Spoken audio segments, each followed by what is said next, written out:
Boom, boom, bam. Welcome back, or welcome if it's your first time to the Great Debate Show. I'm your host, your favorite Uncle JJ. And as always, I got something to say. I have a lot to say today on a magnificent Monday. It's so much stuff to talk about around the NFL. We just got through with week 2 of the NFL preseason. We've only got one preseason game remaining.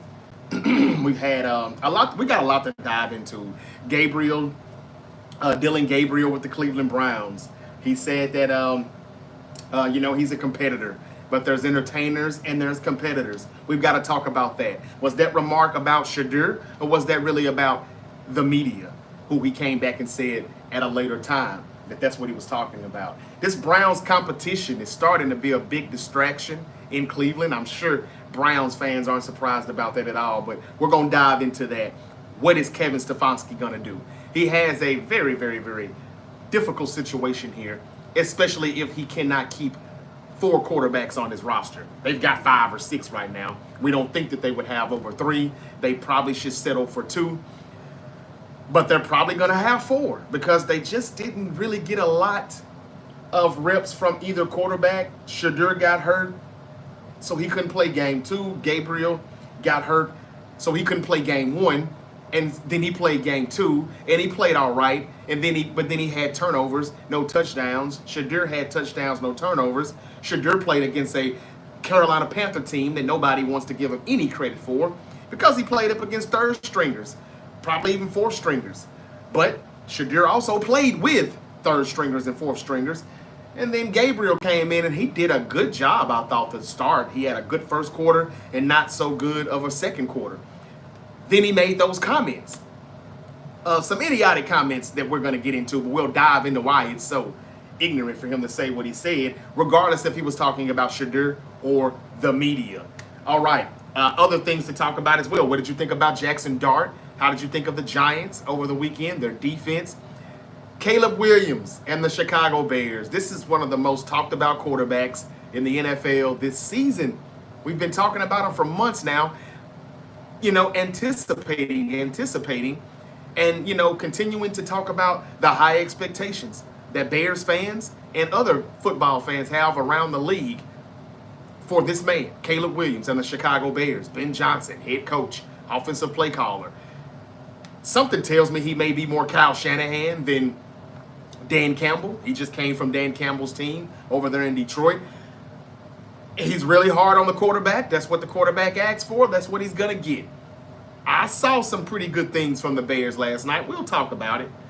Also, Luka Doncic got hurt over the weekend playing in his home country or whatever the hell that stuff is, the Euro League or whatever. I don't keep up with that stuff. I'm sorry. But look, he's been out of shape. Now he looks like he's in shape. He's playing summer basketball. It's probably needed, but he suffered an injury.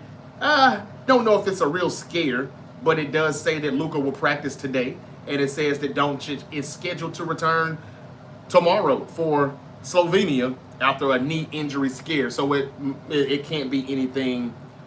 It can't be anything major. UFC 319 fallout from Saturday night. A lot of people that were in here told me that Shayamav would win that fight over Duplessis, aka DDP. He did do that. As a matter of fact, he dominated Duplessis to win the UFC middleweight title via unanimous decision at UFC 319. We're going to talk about all of that, ladies and gentlemen, and more. Grand Rising, kings and queens, or good afternoon to some of you who is already past noon now on the East Coast. I'm your Uncle JJ, and weekdays from noon Eastern, starting at noon Eastern, 9 a.m. Pacific, I come in here on YouTube and TikTok Live, and I just go to talking about sports, everything involving sports and entertainment. If you've never seen this show before, I'm glad I popped up in your algorithm. I hope you enjoy. I hope you like what you hear, and you decide to stick around and hit the follow button and subscribe on YouTube to The Great Debate Show. Hello, everybody. I hope all is well. What's up, my boy, my guy, OCCG? Hope you're doing good. Hope y'all having a magnificent Monday, kings and queens. Thank you for joining me You could be anywhere in the world right now, but you're here with me, so I really do appreciate it. What's up to my guy CG? What's up to Manuel in the building? Manuel Yabara says, yo, yo, yo, yo. Let's go. It's the Great Debate Show. And today we got a lot to cover, man. A lot to cover. Let's see what we will be debating. What's up to AR? What's up to Seth? Waterboy? Ryan? Your Blue Jays will win AL East. Ryan, thank you for the comment. The Blue Jays are tearing it up right now, aren't they? But I have to be honest, I am not a Blue Jays fan. I just have the hat. I've got a few hats. This is the one that I kind of rock more than any other, though. Blue Jays are fine, though. I don't have a problem with them. I just I like baseball, but not like that. No need me to lion. Josh, Todd Lynch, Darren in the building, Whitaker, Joshua User 306, Base Dollars, Eth Wong, Joe Beardard or Joe Bedard, Max Spielman, Cody Richardson, Adam, Ant Demand. There he goes. Thank y'all for joining me. Gina, Joshua, Franny, Visca Barker, what's up, what's up, what's up? Can't wait for Roman to come out tonight. That's right, Roman Reigns is going to be on Monday Night Raw tonight in Philadelphia, hoping to get his sneakers back from the tribal thief, Bronson Reed. We will be getting the tribal chief back tonight. Roman Reigns in Philadelphia. He is booked and scheduled for tonight. They've got to hurry up and finish this bill for Clash in Paris, Sunday, August 31st. So, yeah, here we go. We'll see what happens tonight with Roman Reigns and Bronson Reed. We'll see what Seth Rollins and The Vision have in store for us tonight on Monday Night Raw. I come back immediately after Raw on Netflix and do the post show. Thank y'all for liking this live and sharing as well. Hello. I like that. Thank you for liking the live. What's up, Joseph Trimmer? My boy, back in the building. Vertigo 1 in the building. Thank you all. Thank you. I got the Jays, Brewers, Astros, and Dodgers money line today. What do you think? I think I'm going to screenshot that, and I may try to put that in a parlay. I don't have a problem with that. The Dodgers is a team that has really been slipping in the past month.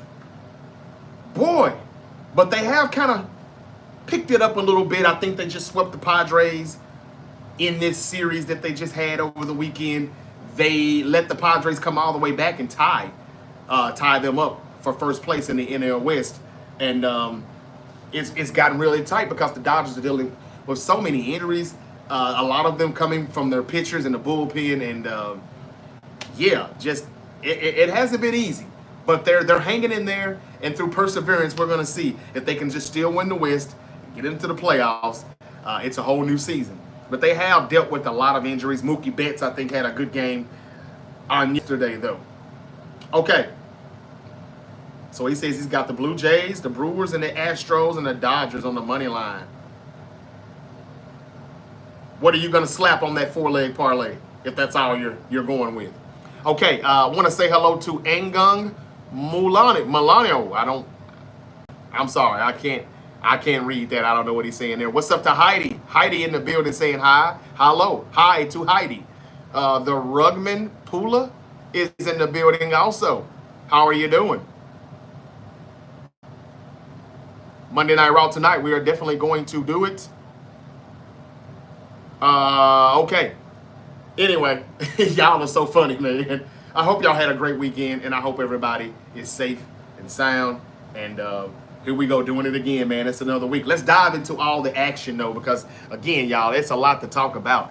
In NFL preseason week 2 this past weekend. First, let me talk about UFC 319. I hope everybody enjoyed the show. I previewed it on Friday. We broke it down. We did a few predictions.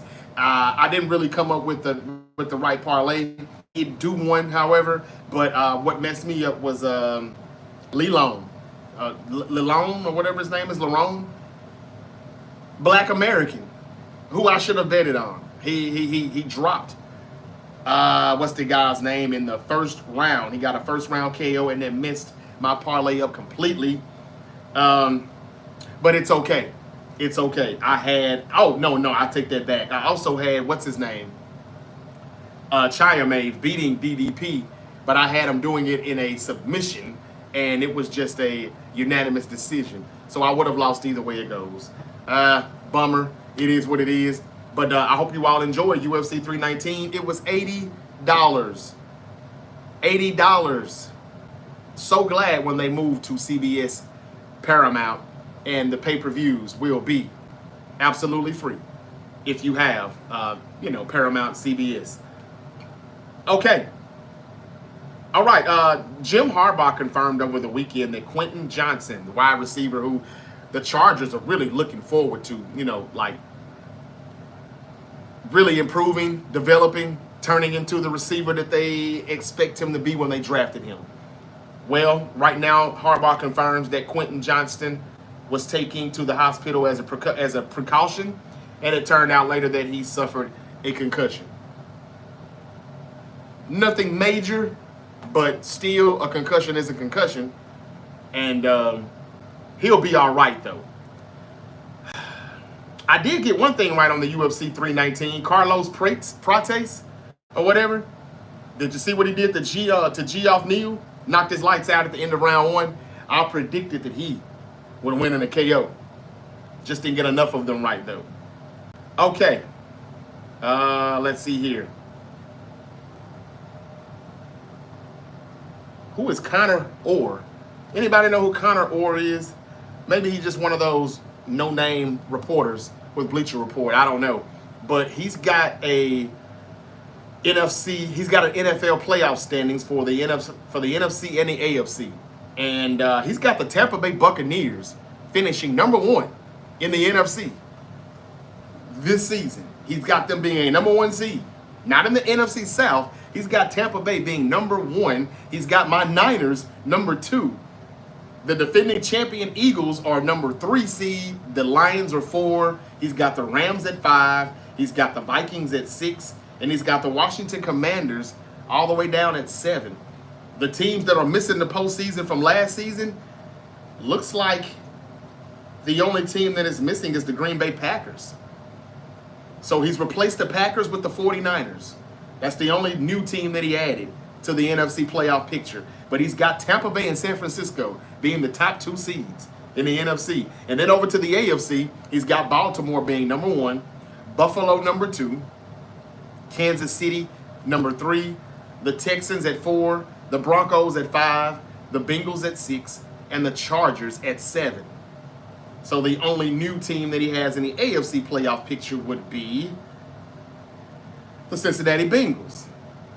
And the team that it looks like he replaced them with is the Pittsburgh Steelers. That's the only team that is not on this list that made the playoffs last year. So that's pretty much it. I don't know. Take that with a grain of salt. But Connor Orr, his projected NFL playoff standings, has Tampa Bay number 1 in the NFC, Baltimore number 1 in the AFC.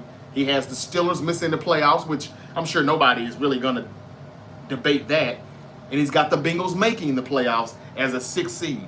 The NFC, again, he's taking out the Packers. And he's adding the 49ers, replacing them with the Niners. Everybody else still the same. That means that this is going to be a pretty predictable year, wouldn't you say? That's what it sounds like to me. Anyway, AJ Styles cost Dirty Dom the AAA title at Triple Mania over the weekend. If anybody didn't see that, it was a pretty good show, I hear. Seen a few highlights, heard a few reporters talk about it. Seemed like it was a pretty decent show. AJ Styles showed up. You had, what's the guy's name from man. What was Chad Gable's group? I can't think of his name now. Short husky dude. He was even there at Triple Mania. He had a match. But man, they hadn't been on Raw lately either since Chad Gable has been out, so I don't remember his name. But anyway, he was there as well. Let's see here. Omos showed up and won like some type of battle royal or something similar to a Royal Rumble match, but you could actually pin also to be eliminated. And he just came in and he just started dropping bodies. I loved what I saw from Omos.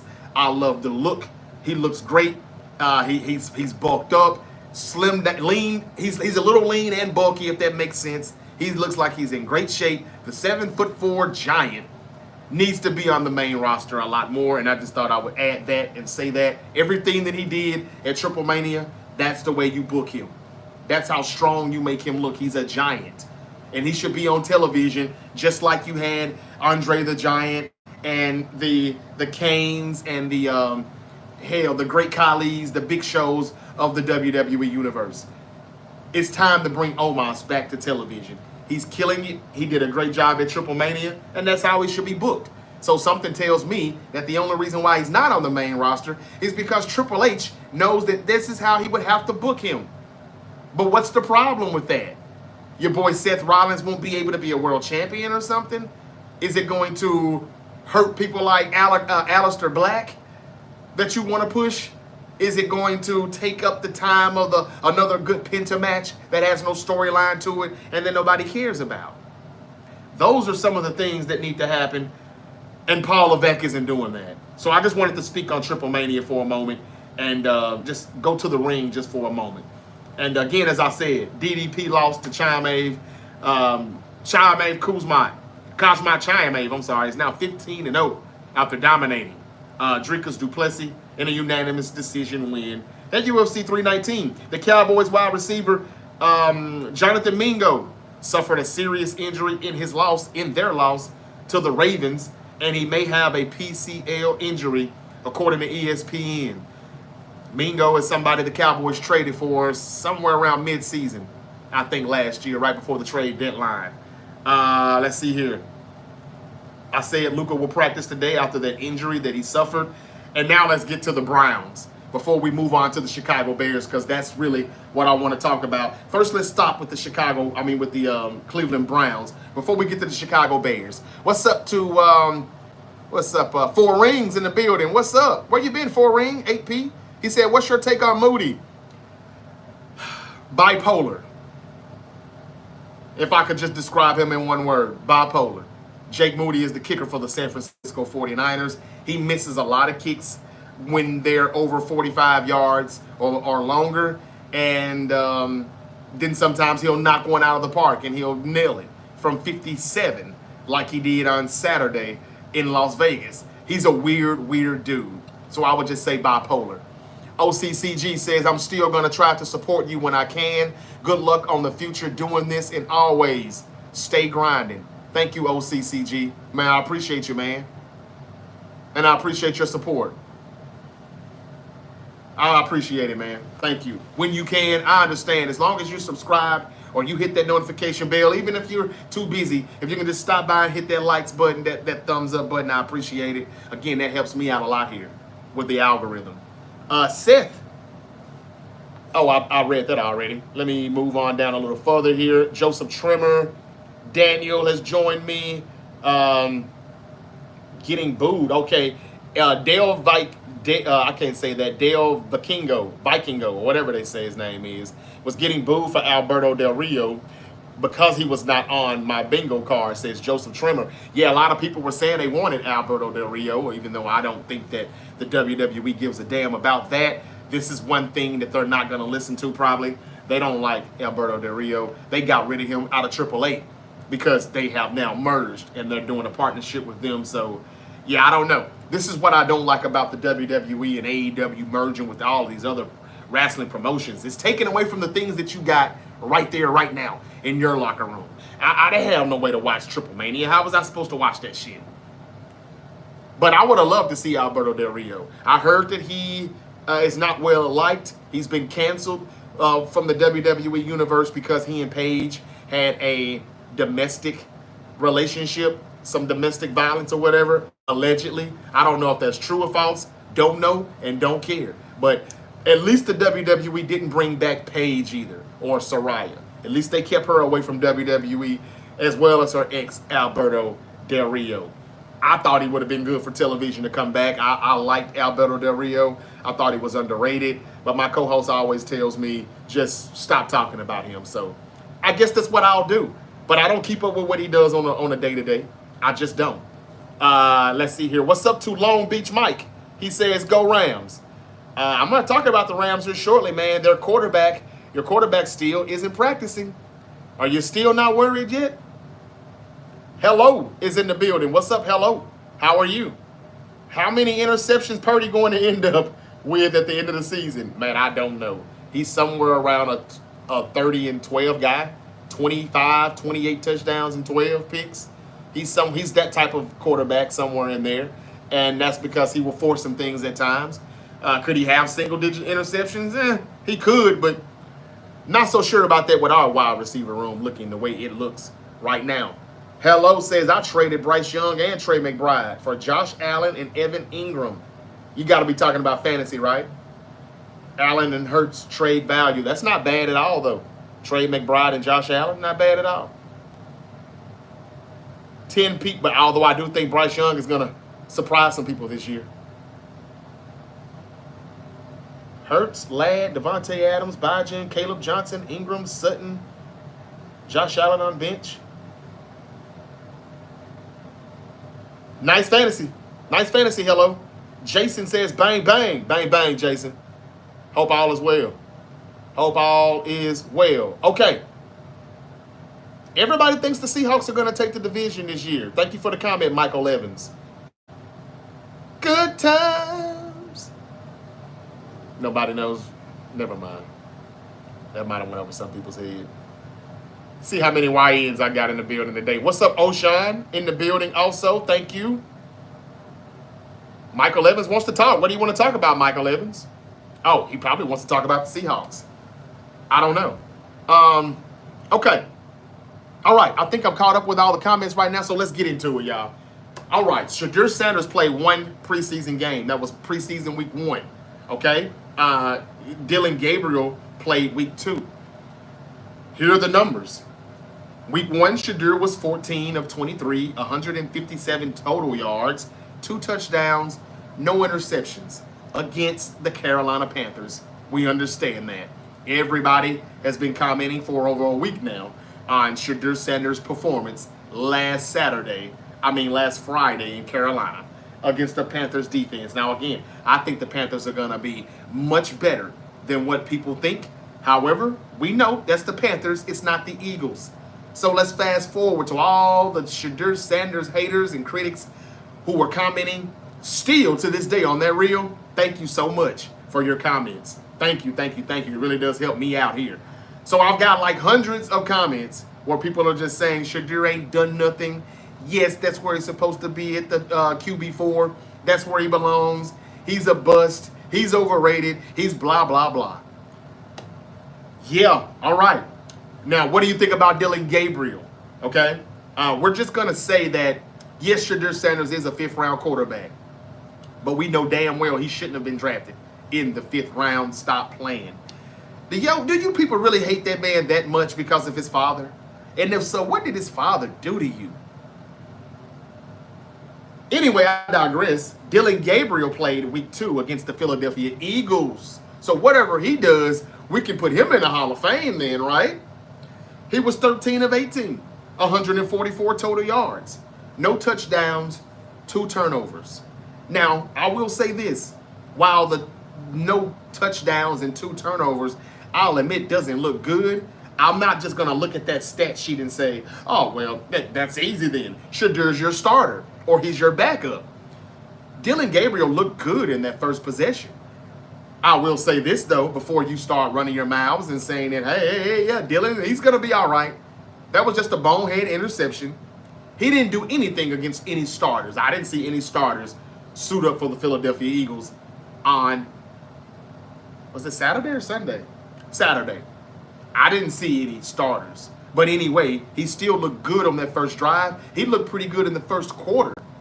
Put the ball where it needed to be. Ball came out quick. I think Kevin Stefanski is doing a good job with his play calling. I don't see him being biased in any way. He did good play calling last week for Shedeur. I see good play calling this week for Dylan. Now, 144 yards, 13 of 18, that's not bad at all, but not a good decision making with the interception. Didn't make it look any better that it was a pick 6. That didn't help him much either. And then he had a fumble that really was just pretty much his fault. There was no cause for it. Just he fumbled the snap. Should have been in the running back's hand by then. So is it cause for concern? Yes. Is it time to panic and say he's not that dude? No, it's not. It's one game, and both of those quarterbacks only got one game. And so Kevin Stefanski's decision, it's going to be really tough. What is there enough to go off of to say, I want him to be my backup, I want him to be my third string, Kenny Pickett, sorry, you're cut. He can very well do that. You stick with the young quarterbacks, let them play behind the veteran Joe Flacco. Joe Flacco may play this third preseason game, though, because it's the final preseason game, and they may still want to get him a few reps because he's going to be their starter for week 1, we think. There's not a rush to start Shedeur. There's no rush to start Dillon Gabriel, but there is kind of a rush now to figure out where they belong on the depth chart. And so as we play Scrabble, where are we going to put these people at? Where does Tyler Huntley belong? What about Kenny Pickett, who is dealing with an injury? We've seen enough from Kenny Pickett, but we hadn't seen him with the Cleveland Browns this preseason. What if he actually should be the starter? We don't know. He's dealing with a hamstring injury. Will we see him in week 3? Will we see Shedeur? How can he play all 4 quarterbacks if he plans to play Flacco? Or will he just let Flacco sit and he finds a way to play Sanders, Gabriel, and Kenny Pickett if he can go? I don't know. We'll see. But the main thing that came from all of this, the main headline out of Cleveland's second preseason game, all of this drama, all of this nostalgia, is the comments that Dillon Gabriel made immediately after he exited the football game. He said, let me make sure that I quote him right. Oh, and did you see what Giannis did to a teammate out in Greece? The fan is still confused by the viral moment in the huddle. He slapped the hell out of somebody on the back of the head, and I'm not understanding why. And I'm also wanting to know what did Vince McMahon used to say? Who the hell do you think you are? That's what Giannis' teammates should have said to him.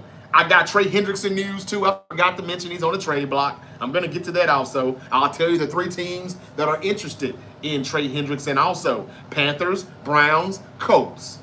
We'll talk about it. But, yeah, let me get back to Dillon Gabriel's comments. Again, I'm not going to try to make a mountain out of a mole.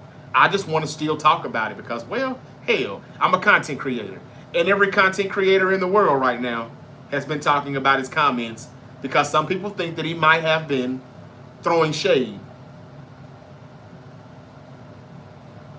at Shedeur Sanders. And we're about to get into that. I'm trying to find my notes. Okay. That's the one he said afterwards. So let's get it here. Okay, Dillon Gabriel again played the entire first half. 5 drives, 2 turnovers that resulted in a pick 6 and a pick 6 interception and a fumble lost. Again, those numbers weren't bad, but man, where did that go? Kevin Stefanski said he'd like to keep everybody, but he knows that's not realistic. When asked about his 4 quarterbacks, he said the 4 quarterbacks are unsustainable. I thought I had the exact words what he said, but anyway, y'all heard what he said. He pretty much said that in this game, you know, you've got entertainers and you've got competitors. But I'm here to compete, and I'm a competitor. Why did he say what he said about entertainers, though? Who is the entertainer that he's referring to?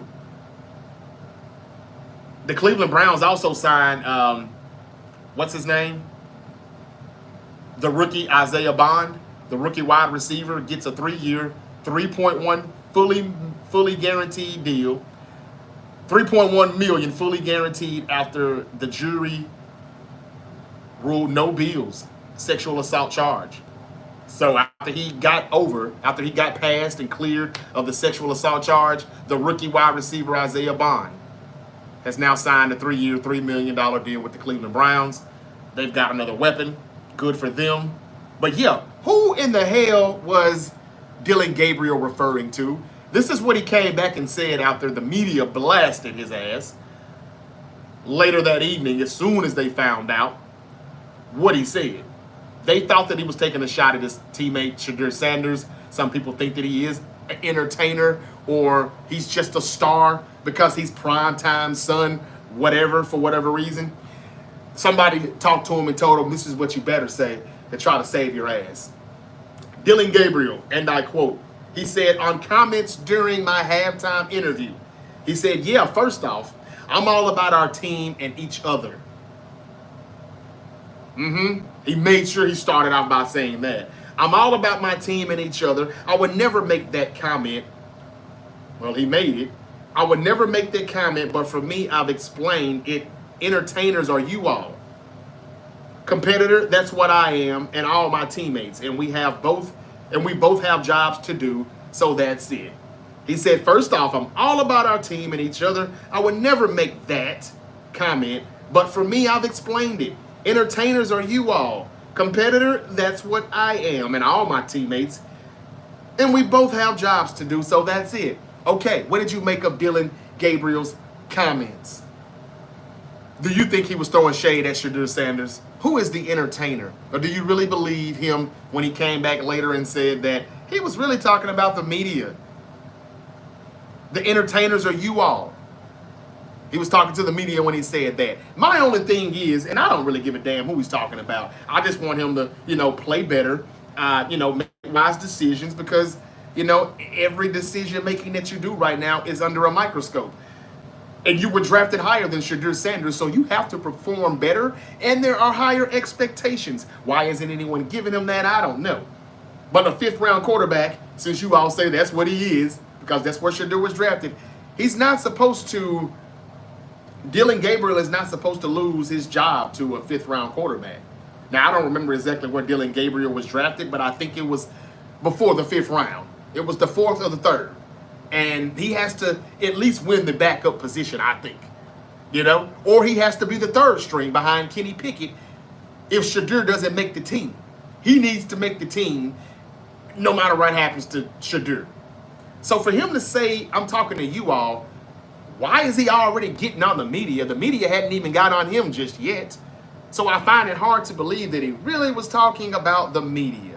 And if he was, he could have just said, look, you all are entertainers. I am here to compete. He didn't say you all when he was talking to Pam Oliver. No, that wasn't. Who was talking to Pam Oliver? Oh, I'm sorry, that was Josh Allen that talked to Pam Oliver. That's a whole nother game, I'm sorry. But whoever that reporter was, Dylan Gabriel knew that this is the learning curves that he would have to deal with. He's a rookie. He doesn't know any better. Some people think that he was throwing shade at Shedeur Sanders. Some people think that he was throwing shade at Shedeur or that's just something that he has heard for the past couple of years in college from his former head coach in Oregon, whatever his name is. Some people think that he's just heard that so much from him or others surrounding him in Oregon. This is what he's just saying what he's heard for the past couple of years.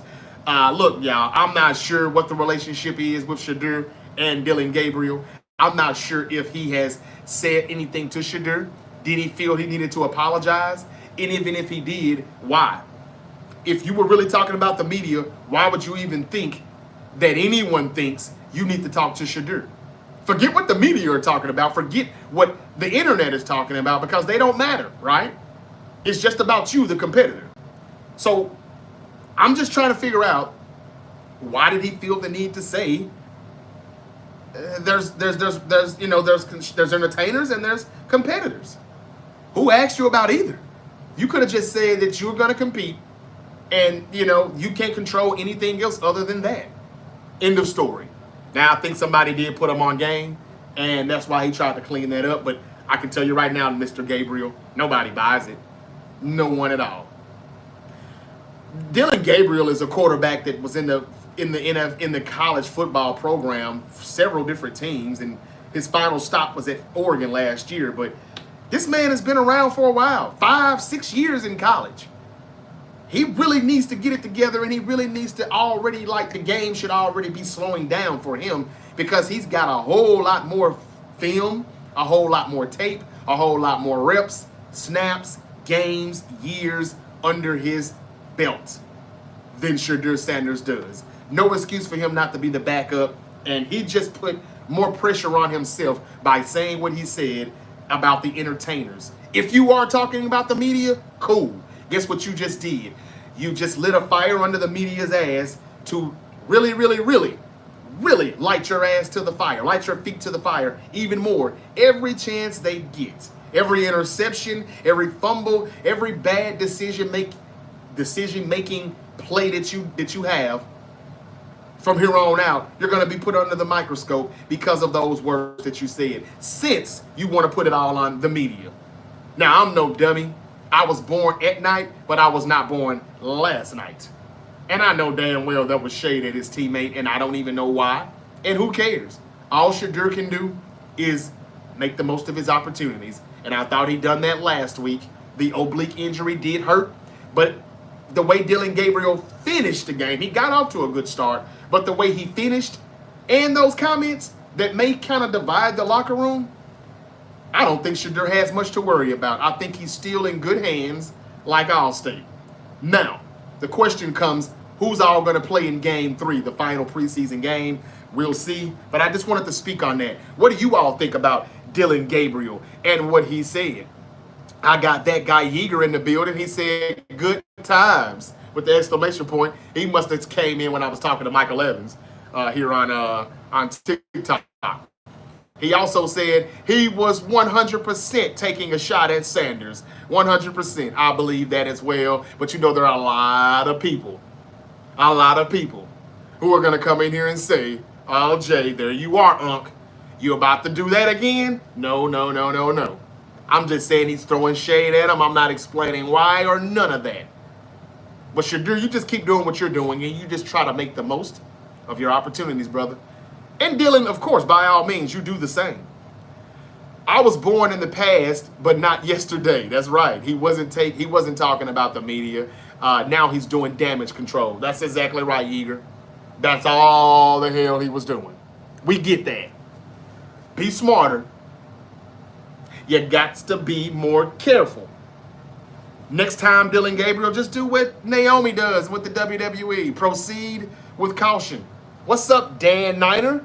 Is he on live in another platform? I am. I'm on YouTube and TikTok every day. I do that every day. Weekdays, noon Eastern, 9 a.m. Pacific. What's up, Jamal? Says, oh, hell no, bruh. What's up with the Blue Jays hat? Giants only. I ain't a fan of either one. Are you in the Bay Area? Or you just like the San Francisco Giants? Thank you for the comment, Jamal and Dan Niner. I'm here. I am here, though. I'm on both platforms, Dan Niner. Bears do well when it's preseason, but come regular season, the Bears flop. Same thing this year. Oh, wow. Well, a lot of people are already popping the champagne bottles after a few good preseason drives. I'll talk about that in a minute. I just had to get the Cleveland Browns out of the way, and I'm trying to see what you all are saying about it. Thank you for that comment, though, Oskip81. Joseph Trimmer says the Browns quarterback room has 2 Super Bowl winning quarterbacks in Flacco and Pickett. You're kidding, right? I mean, Flacco does have a Super Bowl. I get that. Does Kenny Pickett? Oh, Kenny Pickett got one last year. Yeah. Way to do that, Joseph Trimmer. It sounds good when you say it, but we know that's still Flacco and that's Pickett. And we know Flacco got that Super Bowl 12, 13 years ago. And we know that Kenny Pickett got that by accident because he was Jalen Hurts' backup quarterback last year in Philadelphia. But thank you for reminding us, Joseph. Elias Aguirre says not great, but okay. You're probably talking about Dillon Gabriel. I honestly feel they will be okay. Let's see who they're talking about. No, Bears haven't. The Bears will crumble during the regular season. Oh, wow. Okay, they're still talking about the Bears. What do you have them as of right now? I'm about to get into the Bears right now. Michael Evans shared live with more than 10 friends. Thank you, Michael. Thank you. If we can get them in here, we really are going to have a good time. I like this. I like where we're going with this. His name is Michael Evans. I'm JJ. I'm Dynamite. Thank you, man, for sharing that. It says here that you shared the live with more than 10 friends. Man, I appreciate that, King. Thank you so much. Hopefully they come on in and they enjoy the content that I'm bringing. The Browns are only using Shadur for profit. You're probably right, Elias. You're probably right. I think the Browns are going to trade a quarterback. The question is, which one are they going to trade? Could Shadur be it? I think the plan was to play him more, to either trade him or because they want him to be their starter or their backup eventually. I'm not sure which one it is, but you may be on to something, Elias. He is money, and I guess that's why we know Dylan had to been talking about him when he said entertainers and competitors. I thought Shedeur was competing too, though. Football in general, says Michael Evans. Is Joe Montana, the poster is hard? No, I'm sorry, that's Steve Young, not Joe. Michael, if I can just finish this up here, I will let you join me if you have the time, if you're still hanging around. Just let me get a few of these things out of the way here. Steel Dre, what's up, King? He said the Rams may have found their quarterback in Stetson Bennett. I said that last week, remember? Who is the worst Royal Rumble winner of all time? I don't know, man. Cody Rhodes shouldn't have won back-to-back Royal Rumbles. I'm not saying he's bad because I love Cody. But everything that happened with WrestleMania 40 and Roman Reigns not breaking Hulk Hogan's streak as far as the championship reign goes, all of that happened because he won the main event back-to-back years. That's what made the Cody Crybabies come out and say, no, we want Cody, not Rock versus Roman. So I would have to say it was that second Royal Rumble that Cody Rhodes won. He didn't have to win that to still be in the main event. Or if they decided to go with Rock and Roman, it would have been easier to do because Cody didn't win the Royal Rumble. Mount Rushmore of WWE wrestlers, says Daniel Toledo. Mount Rushmore, it has to be Hogan because of what he did for the industry, right? It has to be Roman Reigns, I would say now, because of what he did to the industry today in this age. At a time where a lot of people weren't even really watching wrestling anymore, he brought a lot of people like myself back. The money, the merchandise that he sold, the things that he's did, the bloodline being one of the greatest stories of all time. He's got one of the greatest interests of all time. Yeah, Roman Reigns probably would have to be on the Mount Rushmore. And the other two, I would have to say Stone Cold and The Undertaker. Mainly because The Undertaker just did so much for the WWE. He was everything that he was to the WWF/WWE is what Sting was to the WCW. So I used to have The Rock on there, but I may have to take The Rock off and put Hogan in there just because we know it's no wrestling if it wasn't for Hogan. I hated Hogan, so I didn't want to put him on there.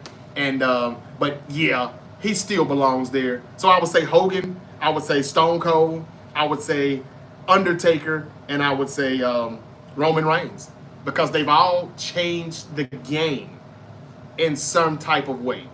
And that's crazy because everybody that I just named are mainly WWE guys. I know Stone Cold was in the WCW, so was Mark Calloway, but you get what I'm saying? Their peak and their prime was WWE. And when I hear people Mount Rushmores, they never give me a WCW guy.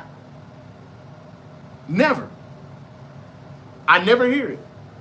Okay, let's keep it pushing, y'all. I'm about to get into the Chicago Bears now. We've talked about hell no. Oh, okay. Flair has to be on Mount Rushmore, says D Bell. I used to have Flair on my Mount Rushmore. I did, but it was hard, man. Like Mount Rushmore is hard, bro. We're talking about 4 people. Do you know how hard it is not to put Shawn Michaels, HBK, Mr. Main Event, the showstopper? It's hard to not have him on there as well. So it's hard not to have Bret Hart. Probably the real greatest wrestler of all time. The greatest technician. But I have my reasons for who I put him in. I understand for you putting Flair on there, though. I mean, like, he always was my GOAT until I realized that he has been one of the most racist dudes in the past. And I'm sure that hasn't changed, no matter how much drip that these rappers put him in videos and buy him houses and chains. And no matter how much he kicks it with these young YNs today, he used to use the N-word a lot in a WCW locker room back in the day. So yes, I'll admit, my biased opinion took him out of the GOAT category, even though I used to think he was the GOAT. Not in the ring, just because he was the coolest motherfucker I ever seen when I was a kid growing up. When it came to wrestling, he was cool as fuck. All right, and I hated Hogan. I loved Flair, but you see how I just done that? Like, Flair didn't do for wrestling what Hogan did, though. I have to admit that. Okay. Moving on to the Chicago Bears, ladies and gentlemen. The Bears played last night, and we expect good things from the Chicago Bears. I'm going to talk about Jackson Dart, too, in a minute, see what y'all think about that. But Caleb Williams has got DJ Moore in his wide receiver room. He's got Rome Odunze. He's got that rookie Luther Burton III. He's got Zacchaeus. He's got Devin Duvernay. He's got some weapons. Okay. Now the running back. Who's the running back again? It doesn't even matter. If the offensive line is better, the Bears will be better. If Caleb Williams is better, the Bears are going to be better. Yes, Hogan was also WCW, but you know he was a WWF guy. That's where he started. WCW, he went over there to put them back on the map. But he's a WWF guy. That guy, Yeager. Worst Royal Rumble winner, Alberto Del Rio. Okay, that's a good one. I don't remember what that was, but okay. Man, nobody loves, no love for Alberto Del Rio today.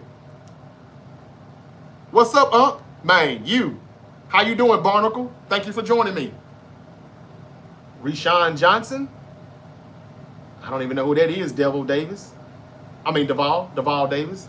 Okay, the Chicago Bears. Caleb Williams has got weapons, is what I'm trying to say. And he's got a head coach named Ben Johnson who addressed the offensive line, something that Kyle Shanahan does not do as much as he should. Ben did. He's been hard on Caleb. He's been coaching him up. They dummied down the playbook, and then they're going to expand it and open it up a little bit more.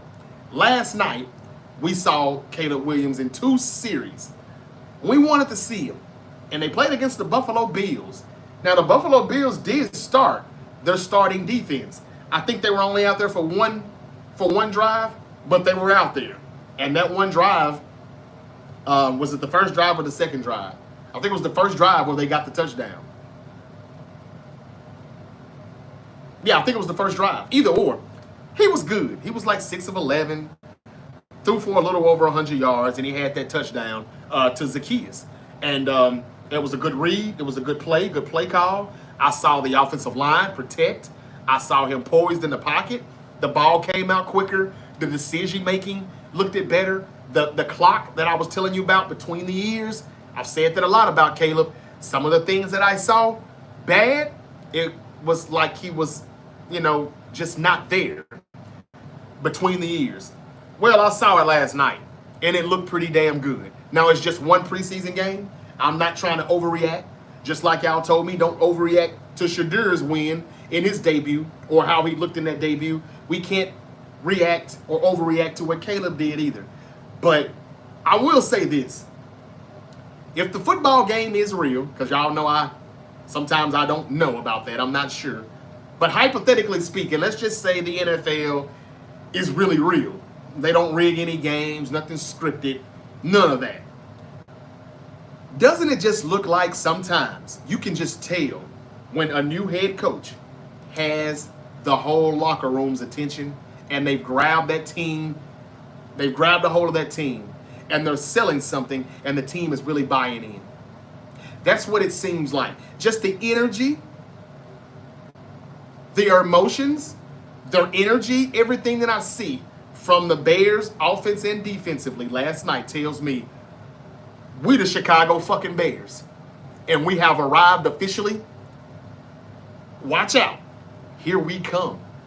And that's what I saw last night. Again, not trying to overreact, but the defense looks good. That was the strength of the team. And it looks like it may be even improved. And then the offensive line looked like they are capable of blocking Caleb Williams. Caleb Williams looks like he's capable of getting the ball out of his hands a lot quicker. He's got his talent. The play calling will be better. And, Ben Johnson wanted that man to be 70% with his completion percentage, even though it kind of sounds like that is unreachable. It can be done. And if that line is good, like it looks like it can be done. Kyle Shanahan, how did you let Ben Johnson in his first season? If, because some people in the comments are saying, it's preseason. The Bears will crumble as soon as we get to the regular season. I'm not saying either one yet. NFC North predictions are coming up in another week. I'll give it to you, but I just let me see a little bit more, please. This is something to be optimistic about, though, from what I saw last night. Kyle Shanahan, shame on you. I know what you're thinking, Unc. I know what y'all thinking. Unc, why do you always find a way to bash your head coach? Because I like doing it. It makes me feel all good inside. I'm getting real tingly right now. Just bashing Kyle Shanahan. Every chance I get, I'll do it. Because it looks like to me, Ben Johnson in one fucking offseason has revamped his offensive line. And it already looks like they can protect Caleb Williams better than my offensive line in San Francisco can protect Brock Purdy. And we just gave him $53 million per year. That's what it looks like. I could be wrong. It's just one preseason game. I get it. But it looks like they can protect their quarterback. In 2 preseason games that I've seen from my Niners, it looks like we have a problem run blocking for our running backs. If anybody goes down outside the starters. The Bears look fine. They look revamped. Kyle, that's what happens when you address your offensive line, when you address where you've got issues at. And our defense looks soft. I'm not going to lie. I'll get to that in a minute. This is what you get for drafting everything defense, defense, defense, defense. And you did not address the offensive line at all. What's going to look bad is that you drafted all these defensive guys, and some of them may not pan out. And the offensive line still sucks. While Ben Johnson in one offseason looks like he's already gotten it together. I was impressed. It's just one game, but I was impressed. Mainly because there's 2 quarterbacks and 2 teams that I've been questionable about. I've been asking the questions. Is Caleb Williams ready? Is he ready to shine now and show us why he was the #1 overall pick? Can he put it all together? And the other question was, can J.J. McCarthy elevate the Minnesota Vikings? And while we haven't seen enough to answer those questions just yet, it looks like they both may be just fine. Okay. Our new linebacker looks fire, says Bew Cody. Who is our new linebacker, Bew? Are we a 49er? Are you a 49er like me? Yes, you are. I see it. Bang, bang. Things change with Trent in. I kind of disagree with that. Trent Williams looks bad. And if he does look like the old Trent Williams, let me see, Trent. Play a preseason series. Can you at least play one series, one drive? Let me see a quarter, please. Will I see it in week 3? This is the final preseason game. I need to know. Because the last time I saw Trent, he didn't look the same. Before the injury, he didn't look the same. He's 37, y'all. Let's not forget that. He's 36, 37. I hope you're right, though, Cody. I really, really do. Oh, yes, we did, but it's against 14th stringers. It says Getaway Game Sports. Kyle is a saint, bro. He saved us from mediocrity. Yeah, 8-9 years ago. It's 2025, though. How much longer are you going to thank him for that? What have you done for me lately? The Zavi, whatever that is. I don't know about 70%. The Bears O-line really needs a complete 180 from last year. Don't see it. It didn't look bad. It didn't look bad. Blue Jays 49ers fan is wild. Not a Blue Jays fan. What's your take on T.O.'s son? Nothing. He had 1 catch and he had 1 drop, and that's all I saw. And I know when he dropped that pass, a lot of fans were like, that seems like something he would do, being the son of Terrell Owens. People got on T.O.'s case for having some drops every now and then. He did, but I always thought T.O. was still one of my favorites. I thought the 1 year that he did lead the league in drops, it was because he had some broken bones in his hands that he just downplayed and didn't talk about. But I don't know what to think about T.O., man. I mean, his son. Tariq, he had a good play, a good catch, then he had a drop. So I don't really know what to say about him. Don't really know. Would like for him to get a few more reps. That's the only way to find out. I think that's their running back, says Deval Davis. McKibbett's going to lose us games this year again, says Skull Tennessee 827 or TN 827. Yeah, the O-line sucks. I've been saying that, though, for months. It's not good, y'all. Will Campbell was right there. That other guy, Josh Smith, or whatever his name is, that big left tackle that the Chiefs drafted out of Ohio State, those are the type of guys that were right there that you could have went up and grabbed. But we just went defense, defense, defense, defense, and some of these guys are hurt. They're out with hyperextended knees. They've got a lot of developing to do. Hot toddy, baby. D-Bell 1975. Okay, hotty toddy. We must be about to talk about Jackson Dart. We're about to get into him. Brett cries too dang much. Bret Hart, he does. He does. I can't argue with that, D-Bell. Who do you acknowledge, Roman or Solo? Roman. But I love Solo. Who's your tribal chief? My tribal chief. Why did Shadur fan miss the assignment? Says Mr. Smith. I don't understand that question. I think the door should go to the Cowboys to be second string quarterback. Huh? What are you saying there, Brad?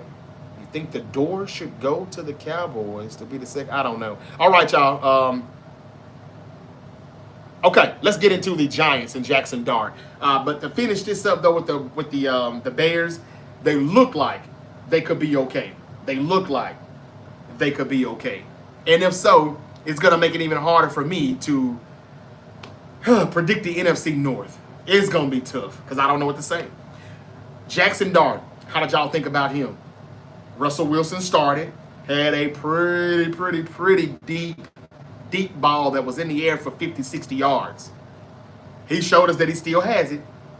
As far as the arm talent goes, great, beautiful touchdown throw that he had to somebody for the New York Football Giants. Later on, he did have an interception. Then Jackson Dart came in, and he did a pretty decent job. He's not just wowing us like, ooh, ah. Not impressive, but he's not bad either. We see the signs. We see the potential. I just don't think we should be expecting him to be the starter week one. I think that from what I've seen, Russell Wilson can still be the starter. Hey, if Joe Flacco can start still in Cleveland at his age, Russell Wilson can still be the starter for the New York Giants. And he's got a chip on his shoulder. He's got something to prove. He may still feel some type of way that the Steelers just let him walk in free agency. So he's still got something to prove, and I think I saw that with that 60-yard bomb that he threw for a touchdown. Jackson Dart, if he's going to be ready, he will be ready. And if he is the quarterback of the future for the Giants, he's going to be their quarterback, whether he starts week 1 or week 3 or week 5. So I say just pump your brakes with the Jackson Dart pom-poms. He'll be all right, but it's going to be his job, and it's his job to lose, but it doesn't have to be right now. It doesn't have to be the starter right now. That's what I saw from that. Who else do I want to talk about? I got to talk about Trey Hendrickson. Do you think he's going to get traded? I think the Bengals waited too late. I said months ago the Bengals should go ahead and trade Trey Hendrickson because it's obvious they don't want to pay a 31-year-old edge rusher who wants a new contract, and they've got this young spring chicken in Shamar Stewart, rookie out of Texas A&M, coming off the edge also. They're going to sign him eventually, and they're probably going to trade Hendrickson. Had they had both, Joe Burrow and the Bengals would have had a much better chance in getting into the postseason. Now, without having both of those bookend pass rushers, man, the Bengals are still going to have to average 35, 40 a game. Let's just call it what it is. But they're going to have to do it because I'm not taking any excuses on why the Bengals missed the playoffs. They just better find a way. And Trey Hendrickson is going to get traded, though. But I think that his value may be less now. An insider strongly believes that the Bengals might have hurt the trade return by waiting this late, according to The Athletic. No shit. I've been saying that since June. Go ahead and trade him if you're not going to agree to any terms. He could have already been a Detroit Lion by now. He could already be a Washington Commander. He could already be I don't know. He could be on another team by now. The Commanders are shopping their running back. Brian Robinson Jr., the former third-round running back, is entering the final year of his contract. according to Jordan Schultz. Yeah, he's due $3.6 million in the final year of his contract, of his rookie deal, and they're looking to move him. So who's the running back in Washington without Brian Robinson Jr.? Who else is there? You got Eckler. I like Eckler, but he's more of the lightning. They still need some thunder. I don't know. Let's see what the Washington Commanders are doing. I hope they don't drop the ball here. It's supposed to be nothing but up for Washington, but McLaurin is still not signed. They're got to trade their running back away. I don't know. Somebody's got to take a slide in order for the Giants or the Cowboys to make the postseason. Is Washington going to be the team that's going to decline? We're going to see. Shane Riley is in the building. Says, I agree with you about Kyle. Thank you, Shane. Finally, someone does. He's overrated. He runs his players in the ground. He doesn't draft the best talent available. He goes best scheme fit available. And then they're not even paying out to be that good. Especially if he drafts them rounds 1 through 3. They're terrible at that. And I've seen Alfred Collins for a second week. He's still raw. Did he look somewhat better? Yes. Nick Martin, he looked a lot better. But man, these guys are so raw, man. Ben Johnson fixed his O-line in one offseason. It looks like he might have did. We'll see. Shane Riley also said, what's your opinion about the Washington Commanders running back? Oh, wow. Look at there. And I just hit on that. What's your opinion on Washington Commanders running back Brian Robinson Jr.? Maybe we could. The 49ers could pick him up because, you know, Kyle's going to run Christian McCaffrey in the ground. Finally, somebody saying the words, echoing the words coming from Unc, who have said many of times, Kyle sucks at this.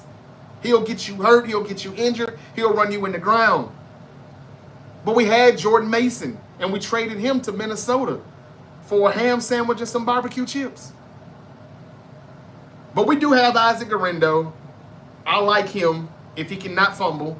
He's fast. He can run. But I just wonder, will the creases be there? Christian McCaffrey can find the smallest of creases in that O-line, and they're really small, if you can find one at all. I don't know if Garendo can find them like that. I'm not opposed to Brian Robinson Jr. coming in, but why don't Washington want to keep him? Austin Eckler is their only other back that I think I know of. Maybe they drafted a bigger back. I don't know. But what's wrong with Brian Robinson Jr. as to why the Commanders want to let him go? I've been hoping that Adam Peters, the new general manager in Washington, in year 2 now, I was hoping he'd make a deal with us, his former 49er team. But I was hoping it would be maybe Brandon Ayuk and Terry McLaurin involved. But that didn't happen. Not going to happen. We'll see.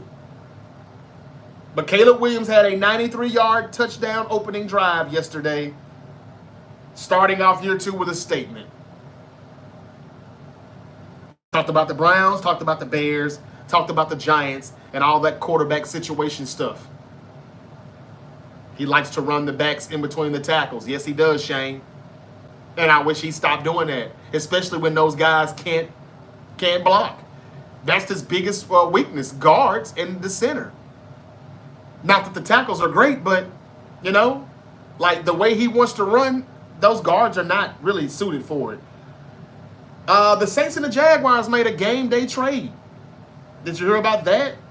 New Orleans traded defensive tackle Kalen Saunders to the Jacksonville Jaguars after he started the preseason game versus the Jaguars. According to NFL Network, the Jags and the Saints played over the weekend.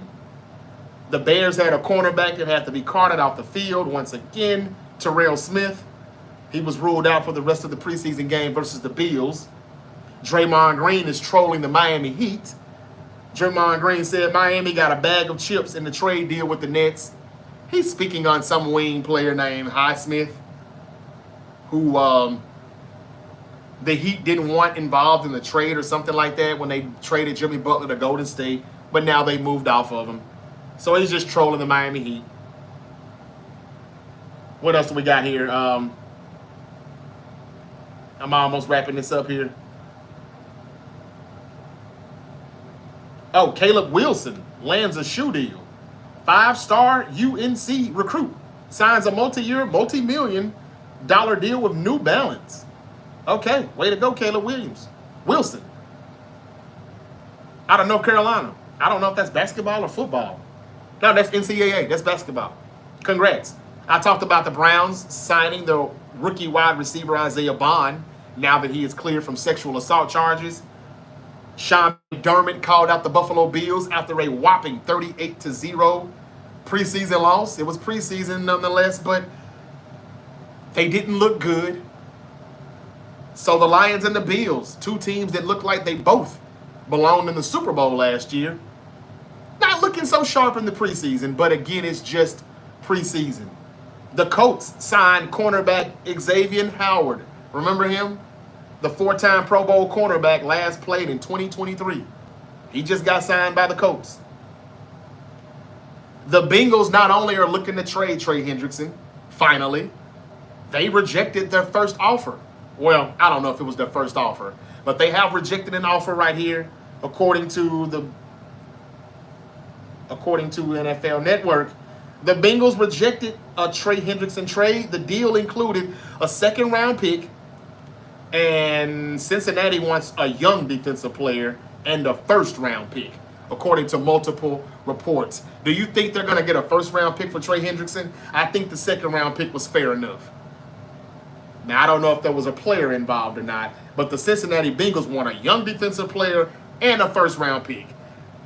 What's wrong with the Bengals front office?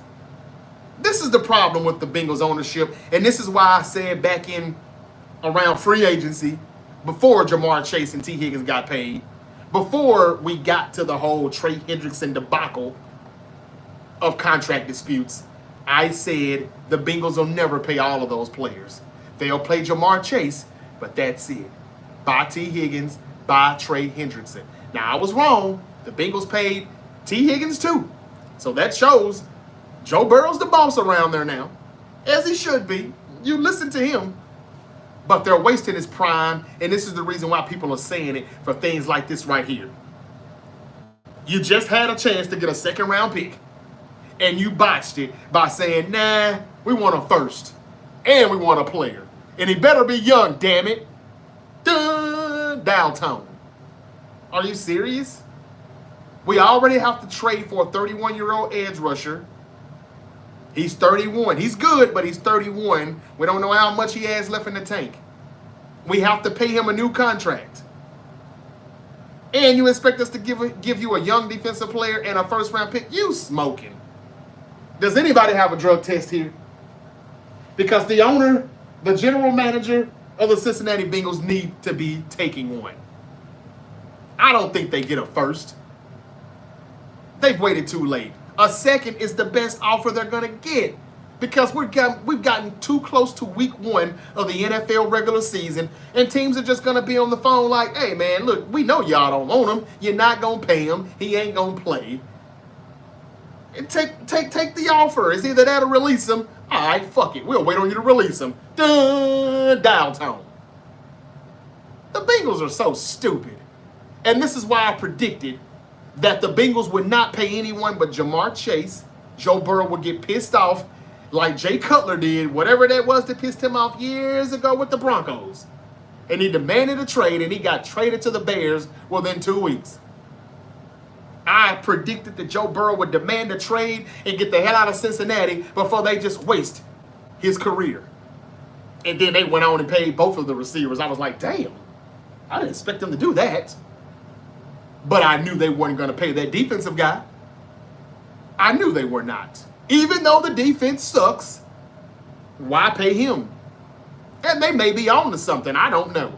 But I thought if you could have found a way to keep both edge rushers, you would have been fine. They did get Shamar Stewart paid. They're not paying Trey Hendrickson. And I think the other 31 teams know that. And I think that the second-round pick, if they call him back, it's going to be a third-round pick. This is bad negotiating all the way around in my book when it comes to the Cincinnati Bengals. Just wanted to talk about that. The Patriots came out and said they're open to trading picks. Why? Do they want Trey Hendrickson? I think the Patriots' name did come on that list. It was 3 teams. I know the Panthers were one of them. Could the Pats have been one? I said the teams already. I have to go back and see. But General Manager Elliott Wolf, says that the team would move a first or second for a big name. Trey Hendrickson is kind of a big name. Should let's see here. Caleb Williams was 6 of 10, 107 yards and a touchdown, 38 victory. I said that already. Okay, so that's all I got. Damn, I got those players' names. I'm trying to find them real quick. I mean those teams, the 3 teams that were looking for Trey Hendrickson. Where did they go? Where did they go? Bear with me. Why are the Commanders trying to trade Brian Robinson Jr., though? The Eagles traded for wide receiver John Mechie. The Eagles beat the 49ers out in that trade offer. The Philly made the better offer to the Texans for the wide receiver, according to Jordan Schultz.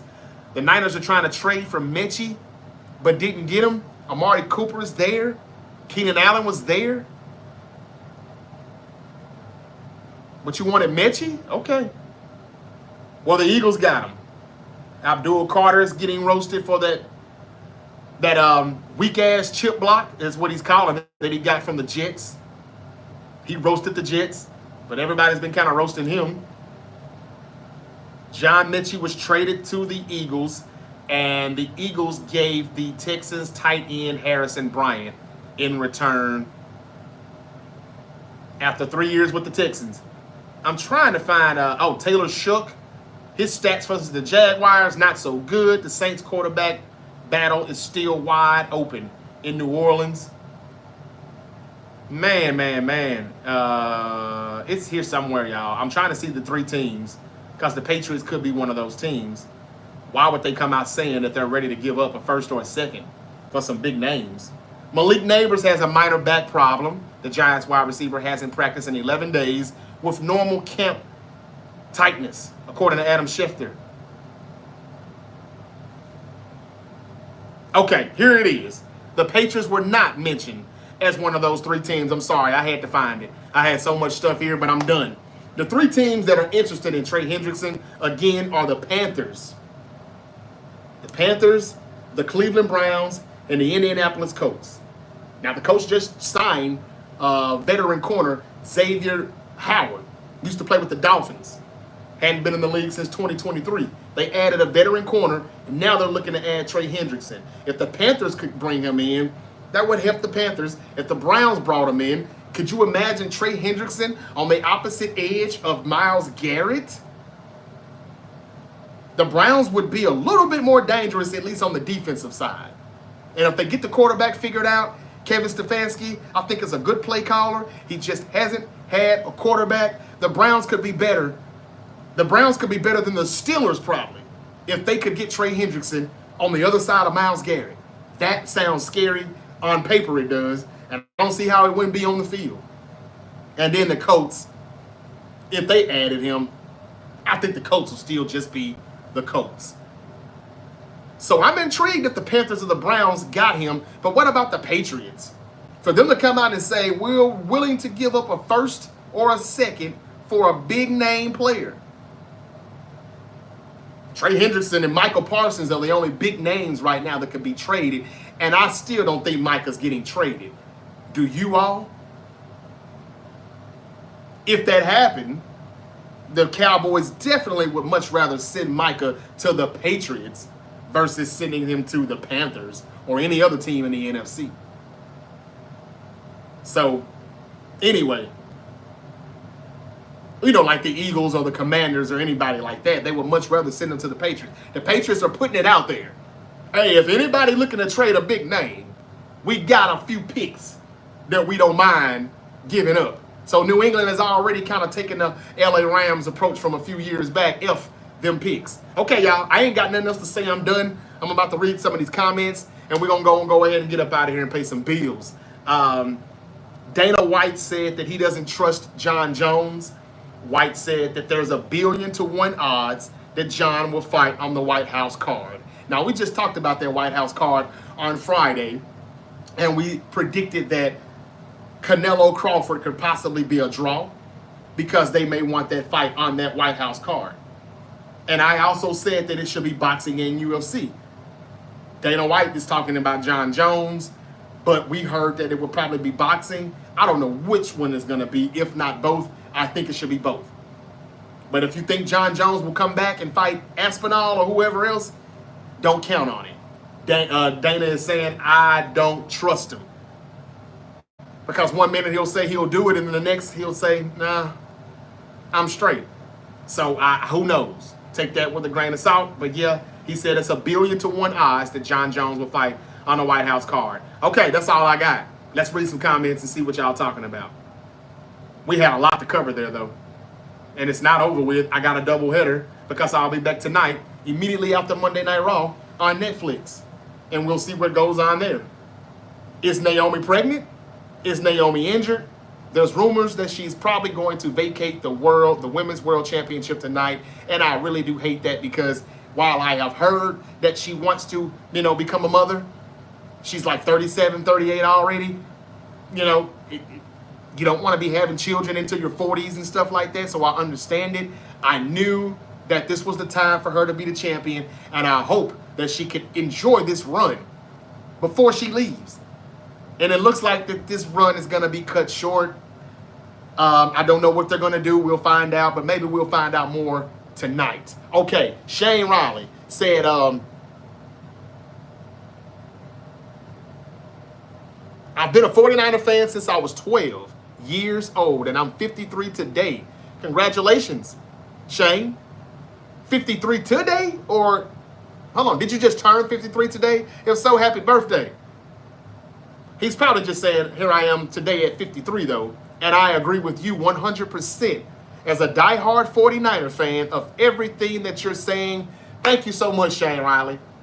You see, there's content creators who like to just be overly optimistic, and there's people who just like to give you the brutal, honest truth. And that's me. Yes, I'm very blunt. No, it doesn't always sound very good when the words are coming out of my mouth. But if it's facts, how can you deny it? How can you knock it? It is what it is. And I'm the type of guy who's not going to just say, oh, my team will be fine. 11-6 that I predicted doesn't look promising right now, when that line looks so bad if anybody gets hurt from the starters. And somebody's going to get hurt out there starting offensive line. That's just what we do. We stay injured. But thank you for agreeing with me, Shane.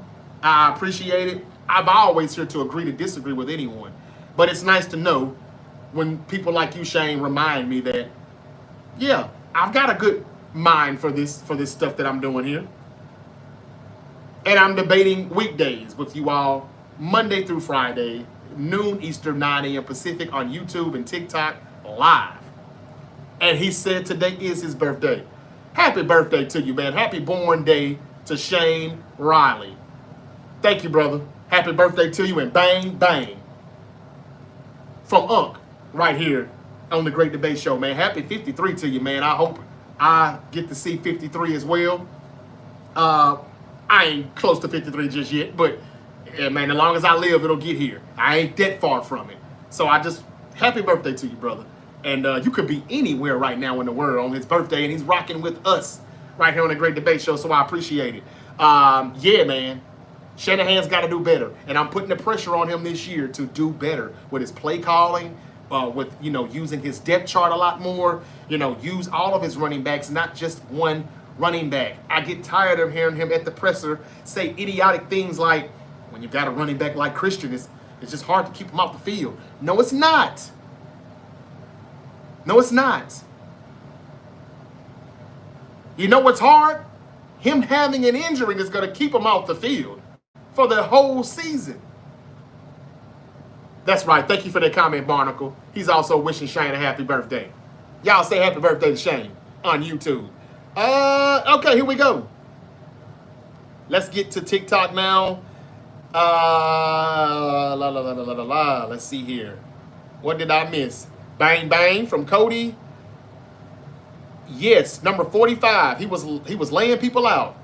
That's Nick Martin, right? Yeah, Nick Martin definitely he definitely bounced back from last week. Not that he was bad as Alfred Collins, but yes, he definitely bounce back from last week. Is he solidified as the backup? I don't know about that. Bethune has shown to be the backup, probably Nick Martin, the third string. But I'm not as worried about our linebackers after this weekend. I'll admit that. That's a good thing to come away with. I'm optimistic about the linebacker core. Nick Martin looked great. I do agree with you on the O-line, says Cody. Yeah, O-line the blocking is atrocious, and I mean the run blocking. The pass blocking, the pass protection, it didn't look bad. Purdy looked great. He looked like he was still in form and like he ain't missed a beat. He did what he's supposed to do. No complaints. And they protected him all right. But they still are trying Spencer Burford at left tackle. Oh, my God. Oh, my God. You better pray Trent Williams doesn't have to miss one game. And if I had to bet money, I'd bet that he missed 2 or 3 games. But you better hope he doesn't miss one. Spencer Burford was a little better, but nah, Kyle, no. Who do you got winning between the Niners and Seahawks week 1 and why? I've got my Niners winning. Why? Because I would like to think that our defense is going to be better. And I would like to think that our offensive line is going to block better. But I'm not really sure about that. The Seahawks do look good defensively. And for the record, I've always said that their defense is not going to be any chopped liver. I'm just not sold on Sam Darnold and this offense. Cooper Kupp is washed or rinsed, in my opinion. I know you got, what's that other guy? NJB, whatever his name is. Still waiting on him to kind of come through. But no DK Metcalf. No more of, what's his name? He went and signed with the Tennessee Titans. The slot guy. I can't think of those guys. But look, the Seahawks offense, it's not scary to me. So I think we'll do all right. And if we can just have our way running the football, we'll squeak a win out, I don't know, 2017, week 1. Thank you for the comment, though, Wiz. Niners about to go 6-11. Hey, that was last year. I think it'll be in vice versa this year. But if you would have just said we were going to 6-11, we would have been good, Jose. But Jose wanted to just, curse me and stuff. You ain't got to do that, bro. You don't have to do that.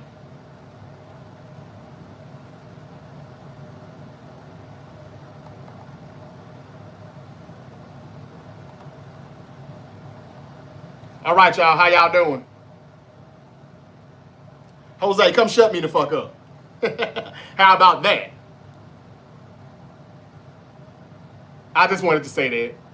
You can go now. You can go. Okay, y'all. I'm done. I'm pretty much done. Let's see here. Marco Adams, thank you for joining me. Thank you for coming back. Tighten up. Always, but always. Bang, bang. Okay, JB Mack. Are you a Titan or a Niner?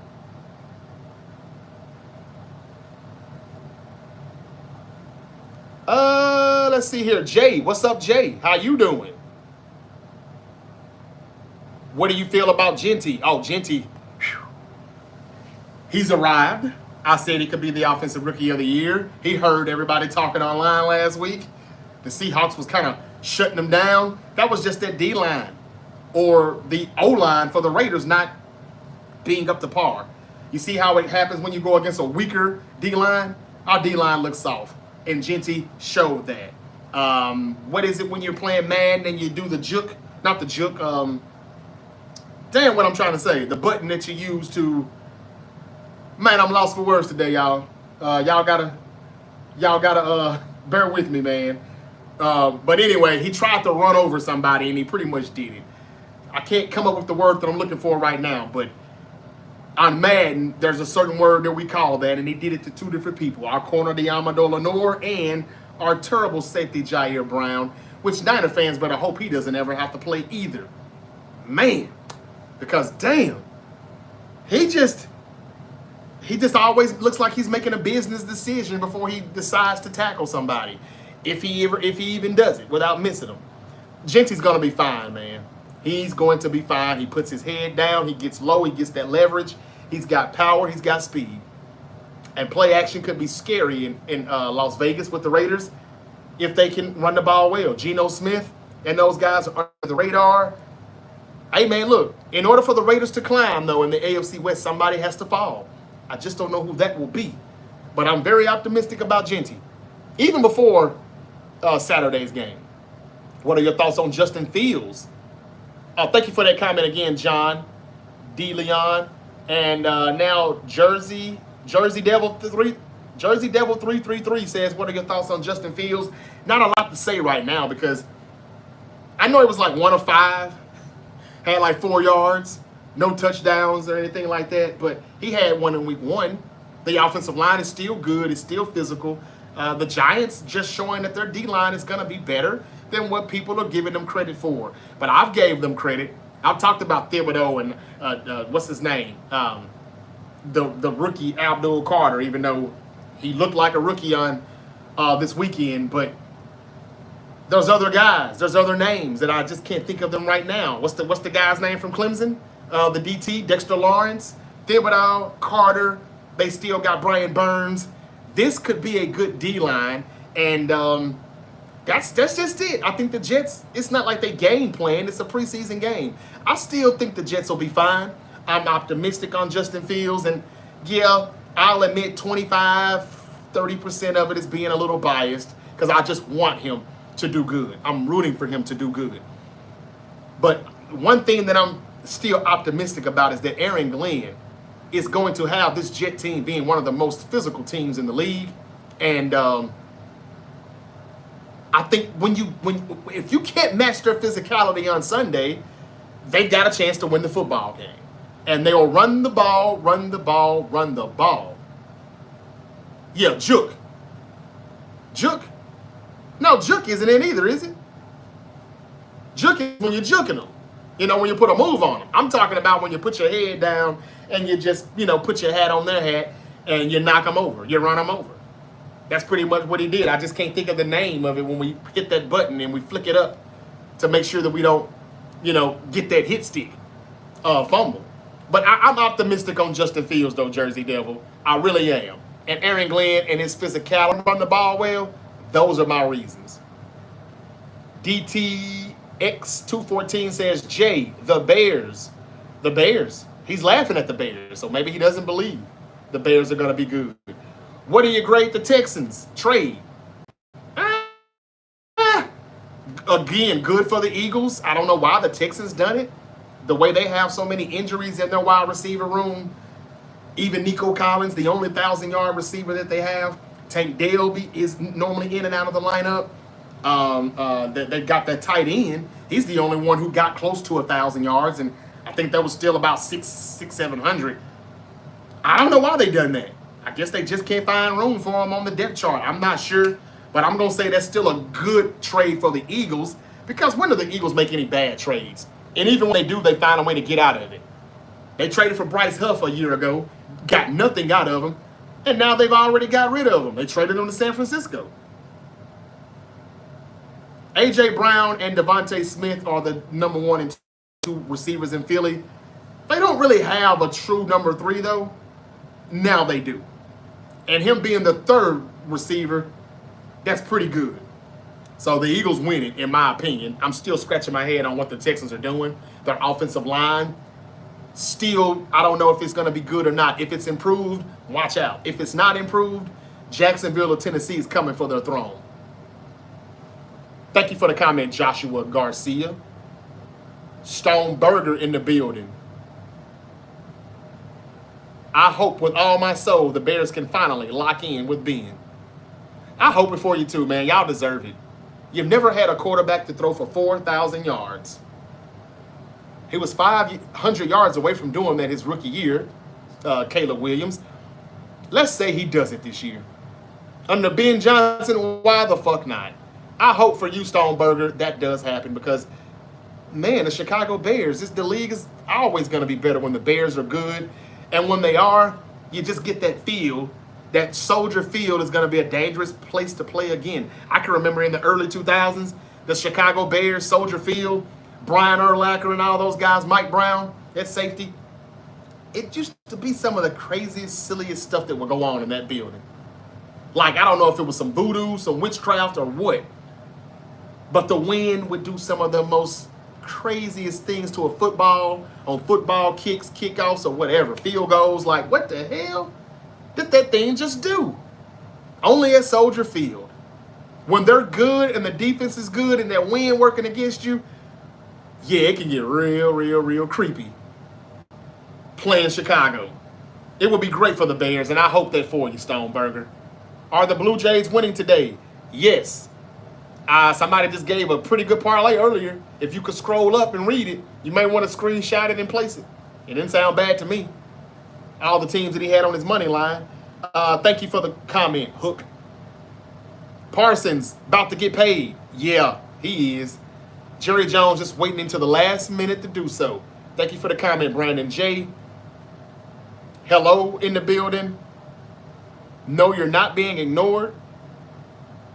Man, I'm the #1 gifter. Man, I'm not ignoring you, man. It just you gotta give me time to read y'all comments.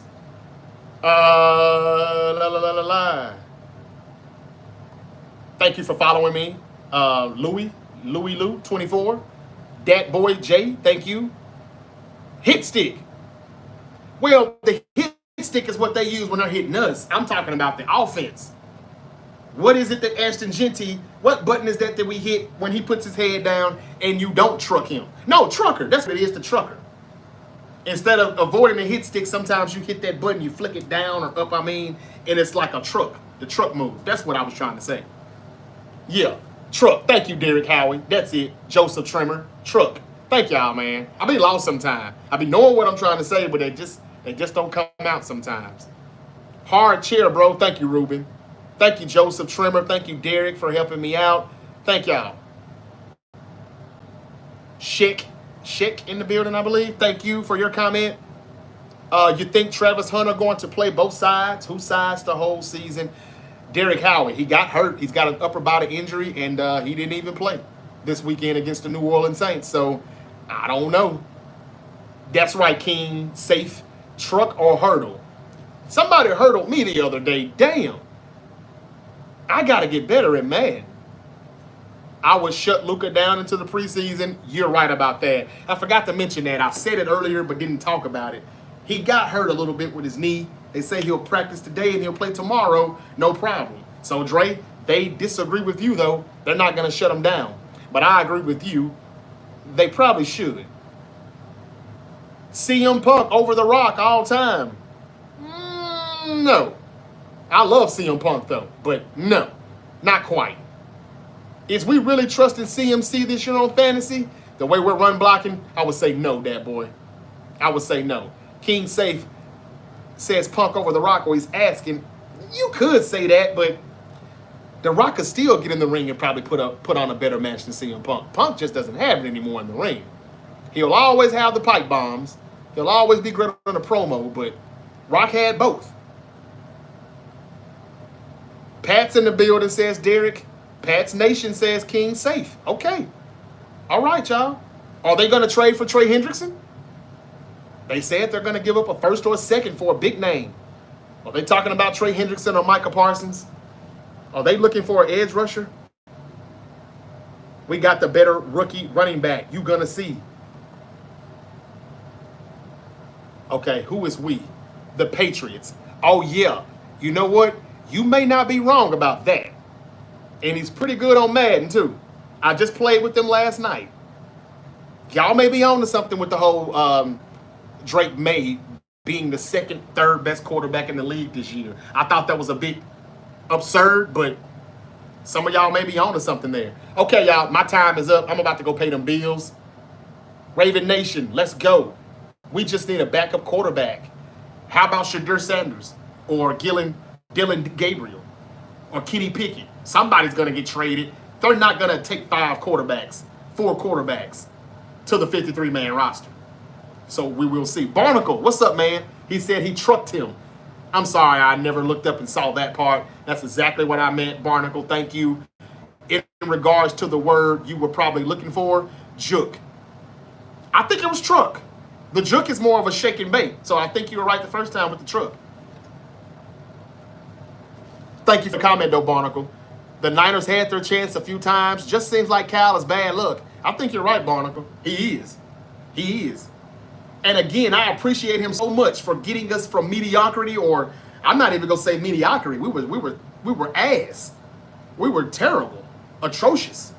So I'm not even gonna say that he got us from mediocrity. We were bad, and I appreciate that. That's why Jed York has not fired him yet. But he should have got fired after he messed up the Trey Lance pick. He should have got fired after he got him hurt. He should have got him fired after he went 6-11 last year. He should be fired. It's been 8-9. He's going into this 9th season now. How much longer are we going to continue to thank him and praise him for taking us out of mediocrity? What have you done for me lately? You know, I'm just saying. All right, last but not least, the Indianapolis Colts, Shane Steichen, the head of the Colts. He's got a decision to make too, just like Kevin Stefanski, just like Brian Dable.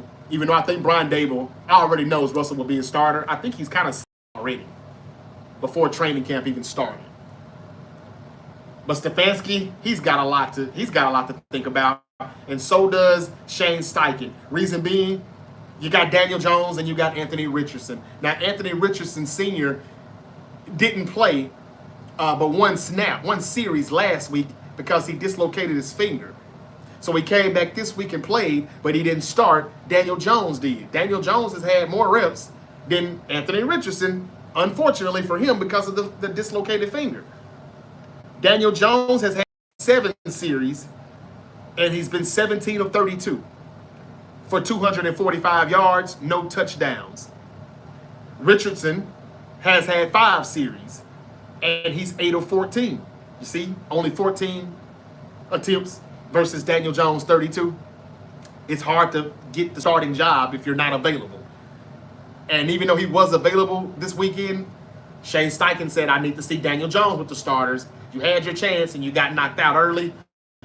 He didn't give him another chance. We still got one more game. We'll see. But only 14 attempts for Richardson versus Daniel Jones 32.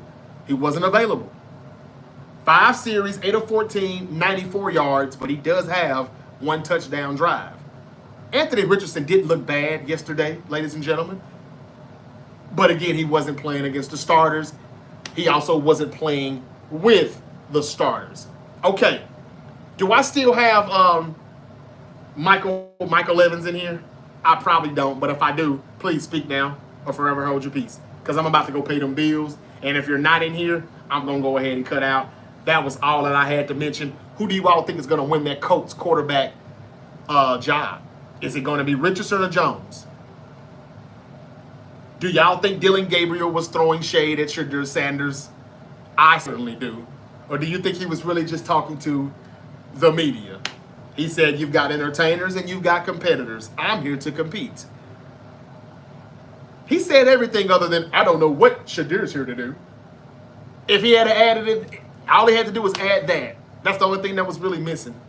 Okay, Barnacle says, he always seemed like more of an OC. Do you think he gets a job again if he ever gets fired? Yeah, unfortunately, I think people will be lining up at the door waiting for him because they see the resume. Say 2 Super Bowl appearances. 3 or 4 NFC Championship appearances.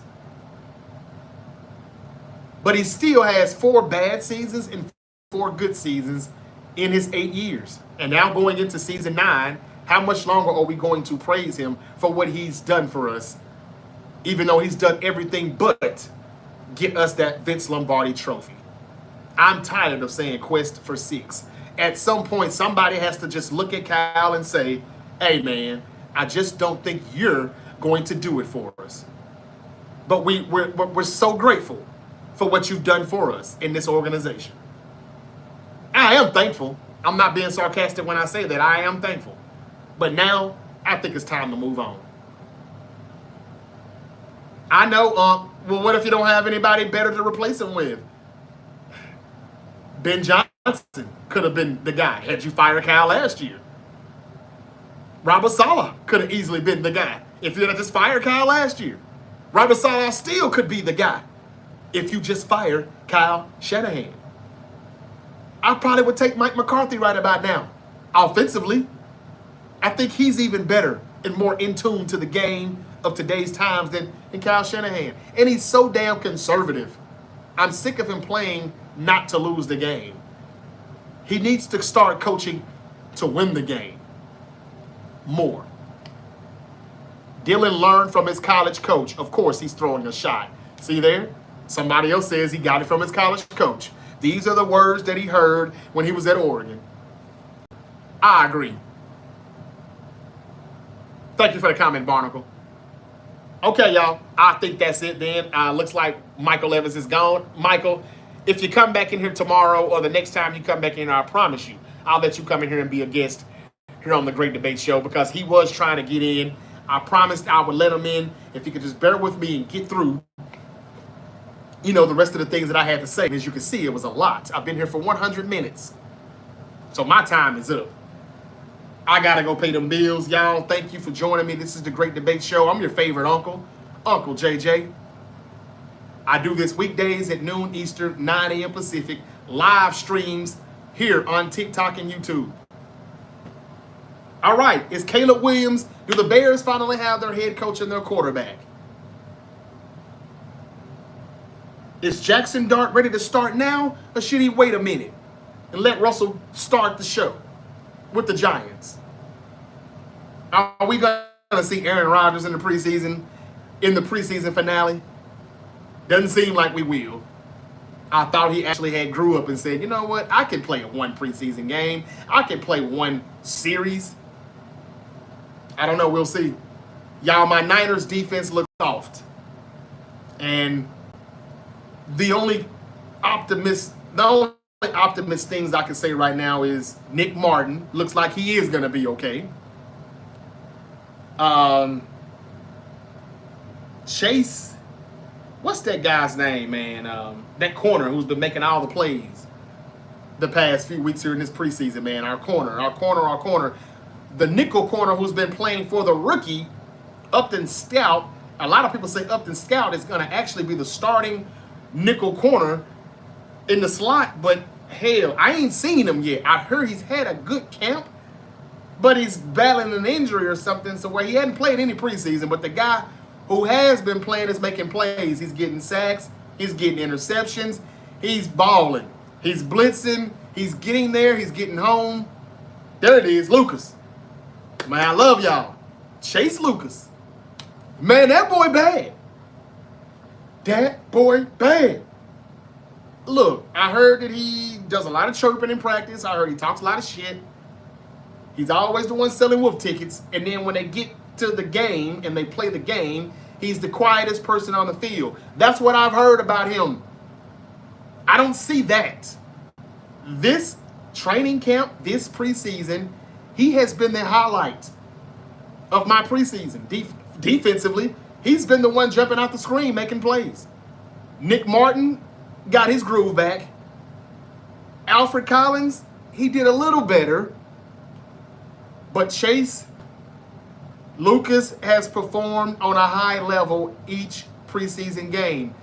The first one was against Denver. That was saying something.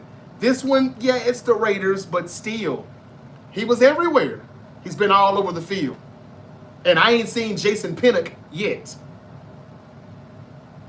So if this was the guy who was supposed to be the blitzer, Robert Saleh was going to use him a lot, do a lot of different things, dial up some blitzes. For the most part, they ain't really blitzed.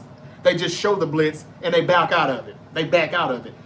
Hopefully they come with it when the regular season comes. I hope he's just playing mind games with the teams right now and not trying to show, his real defensive chart. But yeah, Chase Lucas, man. Chase Lucas, I'm very optimistic about.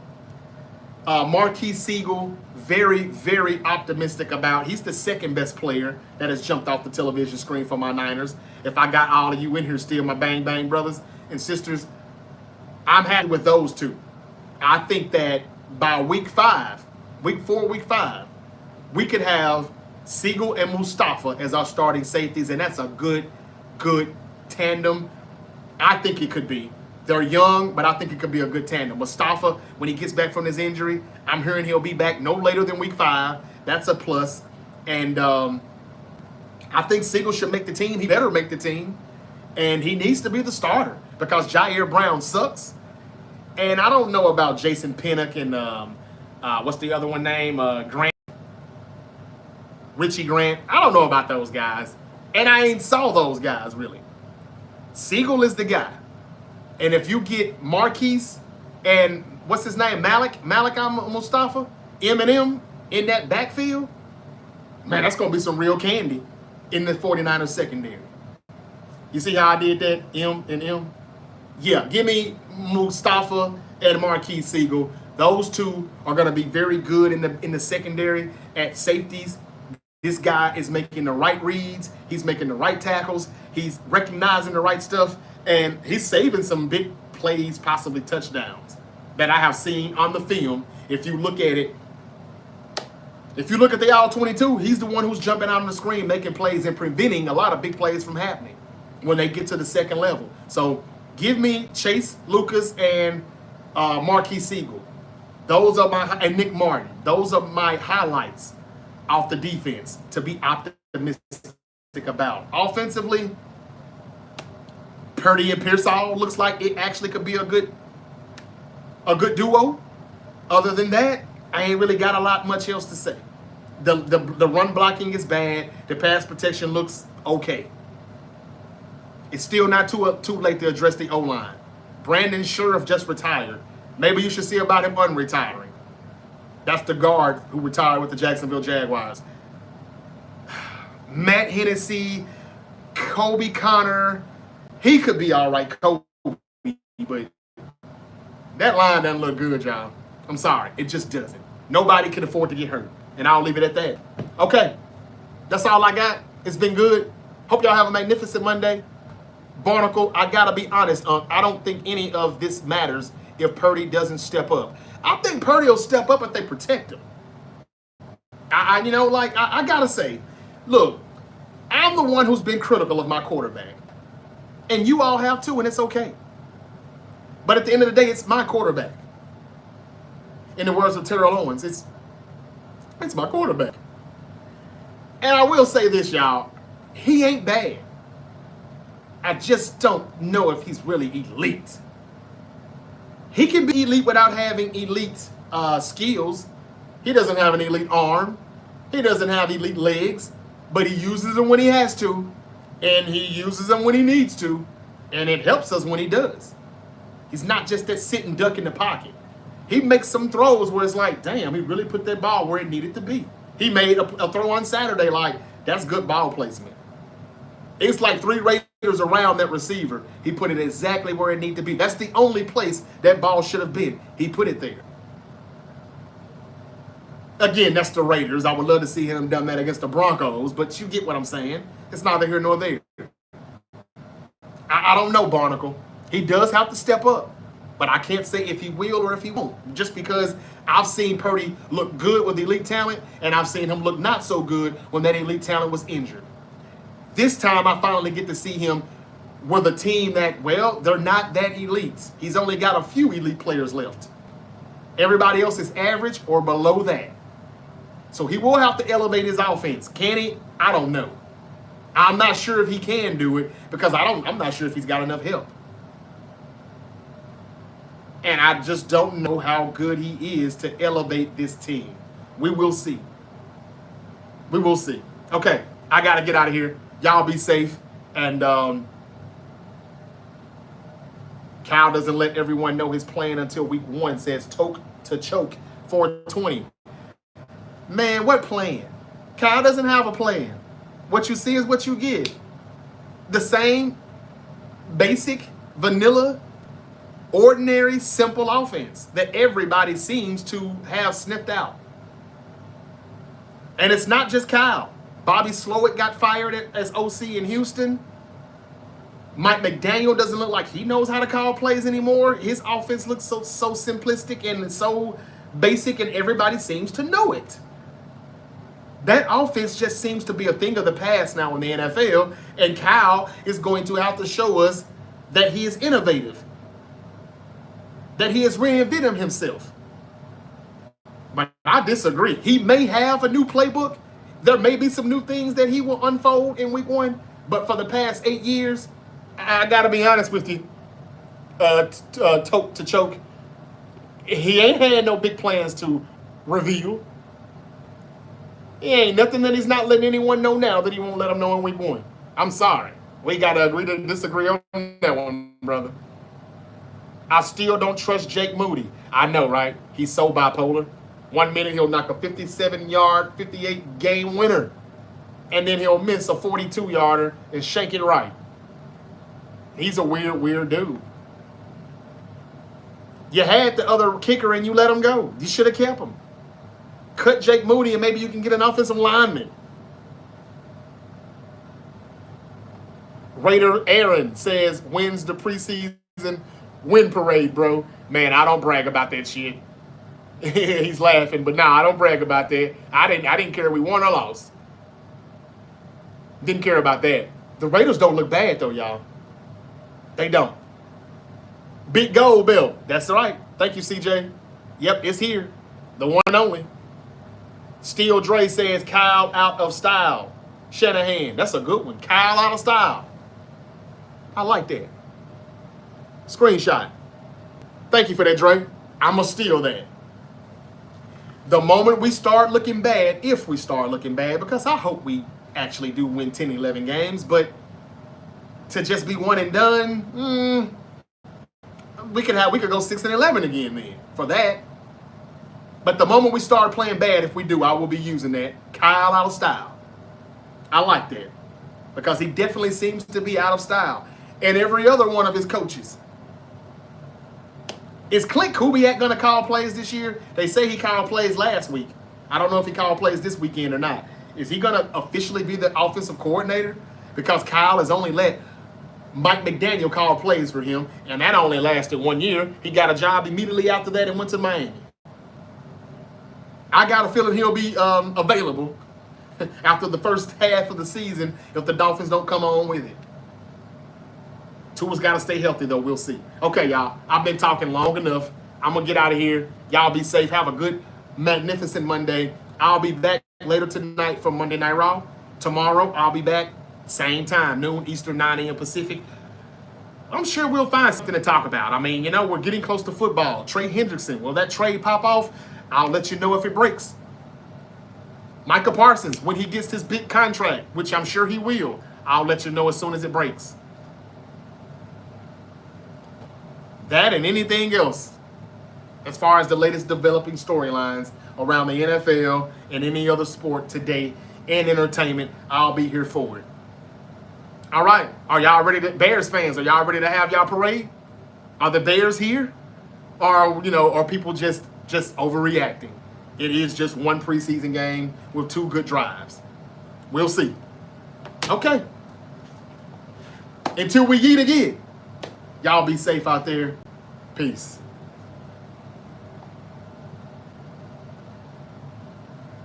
He's not bad. He just doesn't fit this team. You mean Purdy? No quarterback fits a Kyle Shanahan coach team, to be honest with you. But come back and join me again tonight. If you watch Monday Night Raw WWE, I'll be here to break it down. If not, I'll see you tomorrow when we will do other sports. Yee. You know what I mean?